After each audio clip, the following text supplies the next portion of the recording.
What I have on my heart this morning is nothing new and nothing any of us haven't heard. When Jesus sat with his disciples and said, "This is my body broken for you, and this is the blood that I've shed for you," and to do what we do in remembrance of him, he was full of understanding that we all have times where we need to be reminded that nothing stays fresh on our hearts and our minds forever. And I know I definitely have those moments where you seem to be on a merry-go-round or something where it's just like, I've been here before. I've seen that before, and I feel the same way. And I need to have that reminder of who Jesus is and what Jesus has done. So I'm grateful that we have all that we have to show us who he is and what he's done, because it is so critical, because life can be so overwhelming. Leah and I were watching a movie that's somewhat irrelevant as far as in what it is and all that good stuff, but there was a character in the movie who was under this pressure to perform and had made a mistake, just been unable to maintain that standard, and under the weight of shame and guilt and fear of disappointment, just was unable to do anything to see any hope that no matter what, this had been done and it couldn't be undone, and it just snowballed until it finally brought destruction.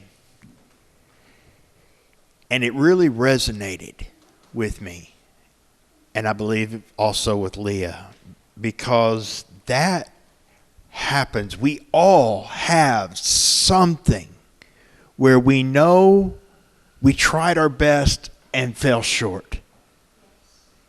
I'm not even talking about the stuff where we know we didn't even try, but the ones where we tried everything we could and just couldn't be right, couldn't be good enough.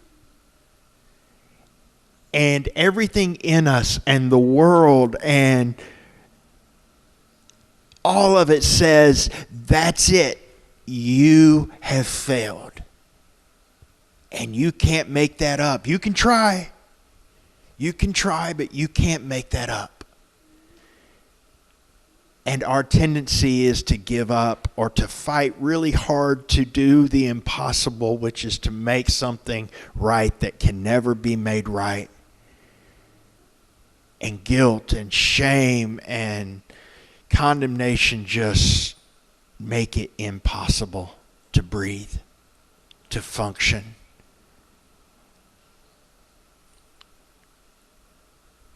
And that's actually how we're supposed to feel, because that is supposed to make us understand that we need something more or outside of ourselves, because we can't do it.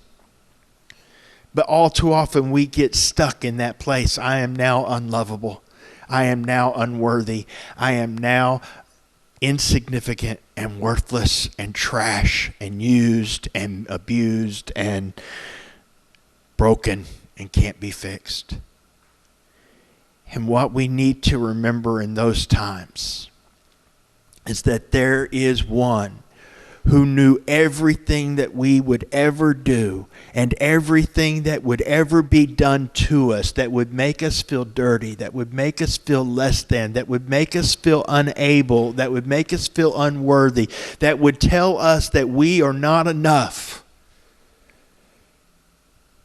and said, that's the person I love enough to die for. To come and take their place in that shame. To take that brokenness on myself and give them my rightness. Everything they can't do, I will do for them. So you may not be worthy in your own eyes. And you may not be worthy in relatives or friends or society or whatever.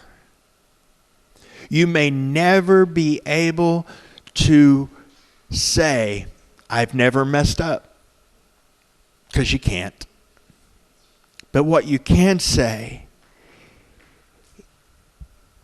is the God of all creation values me and loves me enough to die for me, to make it right.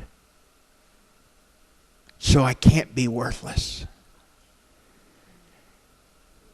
He doesn't say I'm trash that needs to be thrown into the heap.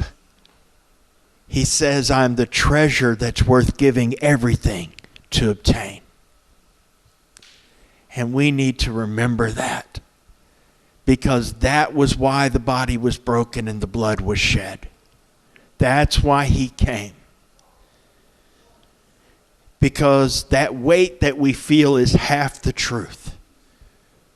That half truth that we are not enough and that there's nothing we can do. But it's only a half truth because it's only half the story, because something was done and there's someone who is enough. And he did it for you and for me. Oh, how we need to remember that. So that we can say, regardless of where I've been or what I've done or what's been done to me, it is well with me because of him. So that when that weight comes that says, oh, if they only knew, they would never approve of you. If they only really knew who you were and what you felt and what you thought and what you did or what was done to you, they would look at you in disgust or fear or whatever. Fill in the blank of emotion of whatever you're afraid of what would happen if that deepest, darkest place in your heart and your mind and your soul were revealed to the world. And know that somebody knows every bit of it better than you do. And said, that's the one I love. That's the one that means everything to me. I love her. I love him. They're mine. That's the one I want. I will do whatever it takes to have them for myself. Because there is no one that can reflect this aspect of my love and my glory like they can. So I will die and make them mine.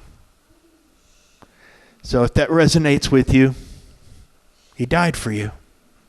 And you can be his, or you are his. Rejoice in that. Remember that.